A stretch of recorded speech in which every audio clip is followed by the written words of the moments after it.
Assalamualaikum warahmatullahi wabarakatuh. Oke, selamat datang di PT Bakery Mania. Perkenalkan, nama saya Muhammad Itoila Al-Munawar sebagai Direktur Utama. Apakah ini rekan saya? Kelas lah. Ahmad Badri Alwi sebagai Manajer Keuangan. Perkenalkan, nama saya Dimas Syareza sebagai Manajer Produksi.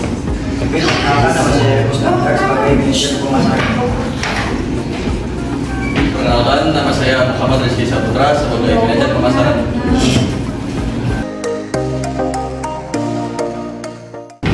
Oke, pada presentasi kali ini yang pertama mengenai misi, yang kedua mengenai misi, yang ketiga mengenai tujuan, yang keempat laporan keuangan, yang kelima mengenai strength, weakness, opportunities, dan perubahan bahan-bahan, proses pembuatan, dan yang terakhir tampilan. Oke, langsung saja ke yang pertama mengenai visi. Oke, di sini perusahaan kami mengambil visi yaitu menjadi perusahaan yang terkemuka yang memberikan produk berkualitas tinggi dan layanan terbaik kepada pelanggan. Oke, selanjutnya misi. Nah, di sini ada misinya. Yang pertama, menggunakan bahan-bahan berkualitas tinggi dan terjamin kesegarannya dalam pembuatan roti goreng. Yang kedua, menjaga konsisten rasa dan kualitas produk melalui proses produksi yang higienis dan terkontrol. Yang ketiga, memberikan layanan pelanggan yang ramah, cepat, dan memuaskan. Yang keempat, terus berinovasi dalam menciptakan varian rasa dan bentuk roti goreng yang menarik. Dan yang terakhir, membangun hubungan baik dengan mitra usaha dan masyarakat sekitar. Oke, pembahasan selanjutnya mengenai tujuan dan laporan keuangan yang akan disampaikan oleh manajer keuangan. Kepadanya, waktu dan tempat saya persilakan. Oke, baik, selanjutnya perusahaan kami mempunyai 5 tujuan. Yang pertama, menjadi merek roti goreng yang dikenal dan dipercaya oleh konsumen. Yang kedua, mencapai pertumbuhan penjualan yang stabil dan menguntungkan.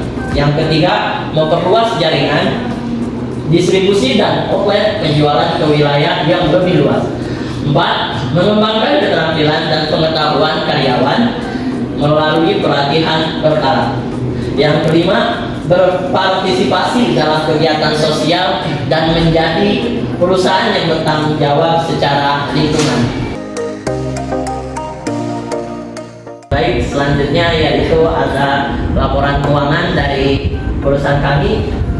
Modal perusahaan kami yaitu sebesar Rp50.000. Pendapatan yang didapat yaitu Rp70.000. Dijual dengan harga per pikisnya yaitu 2.000. Barang yang diproduksi oleh perusahaan kami yaitu 35 pikis. Oke. Baik, selanjutnya di sini perusahaan kami memiliki SWOT. Yang pertama ada strength, yaitu produk yang terjangkau dan terjamin kualitasnya. Dan yang kedua, rasa yang familiar dan disukai banyak orang. Yang ketiga, pilihan varian rasa yang beragam. Yang keempat, proses produksi yang relatif sederhana, tidak memakan banyak biaya. Next. Jadi yang pertama ada strength dan yang kedua ada weakness. Yang pertama itu dianggap kurang sehat karena digoreng. Yang kedua, persaingan yang ketat dengan produsen lain. Yang ketiga, ketergantungan pada bahan baku seperti tepung dan minyak goreng. Yang keempat, risiko penurunan kualitas jika tidak disimpan dengan baik. Dan yang kelima, citra produk yang dianggap sebagai makanan ringan biasa. Oke, next. Oke, selanjutnya ada opportunities. Yang pertama, permintaan yang stabil dan bahkan cenderung meningkat. Yang kedua, kemungkinan ekspansi ke pasar baru atau segmen konsumen baru. Yang ketiga, inovasi produk dengan varian rasa atau bentuk baru. Yang keempat, peluang untuk memproduksi produk roti goreng yang lebih sehat. Dan yang terakhir, kemitraan atau kerjasama dengan mereka atau perusahaan lain. Oke, next. Dan yang terakhir ada trend. Yang pertama, perubahan selera konsumen yang cenderung mencari makanan lebih sehat. Yang kedua, persaingan dari produk substitusi seperti keripik atau makanan ringan lainnya. Yang ketiga, kenaikan harga bahan baku yang dapat mempengaruhi gaya produksi. Dan yang keempat, regulasi atau peraturan pemerintah yang lebih ketat terkait makanan. Dan yang terakhir, masuknya persaingan baru di industri roti goreng. Oke, next. Baik, selanjutnya untuk bahan-bahan roti goreng yaitu ada roti tawar, coklat, tepung terigu, tepung roti, minyak dan air. Next.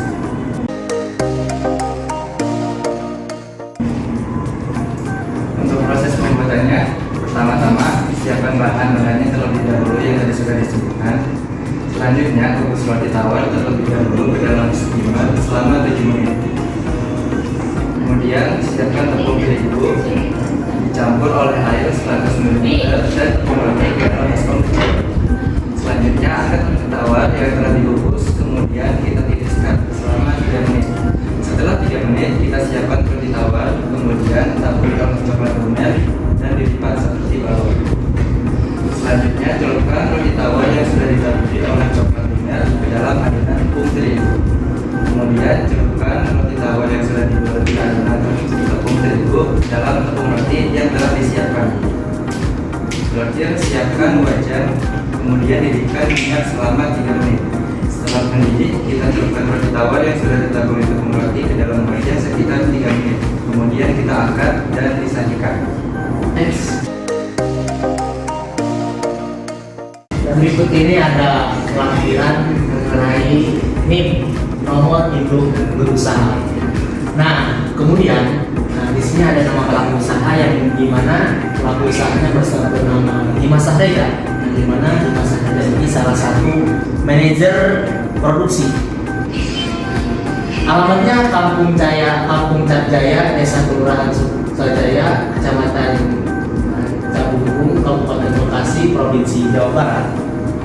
Nomor telepon 0857 80 85 7444. Kode klasifikasi baru lapangan usaha, terus skala usaha mikro. Oke, selanjutnya. Nah, di sini ada proses pemasaran, di mana pembelinya ini beragam. Ada yang dari mahasiswa, ada yang dari pegawai. Nah, kemudian di sini ada salah satu karyawan kami yang bernama Iko Sunanda, yaitu manajer pemasaran, lagi menawarkan produknya kepada konsumen. Dan yang atas ada Dimas Sahreja yang sedang menawarkan produknya kepada konsumen untuk tempatnya yaitu di kawasan pusat pemerintahan Provinsi Banten. Oke, mungkin hanya ini yang bisa kelompok kami sampaikan. Kurang dan lebihnya mohon maaf. Wabillahi taufiq wal hidayah. Assalamualaikum warahmatullahi wabarakatuh.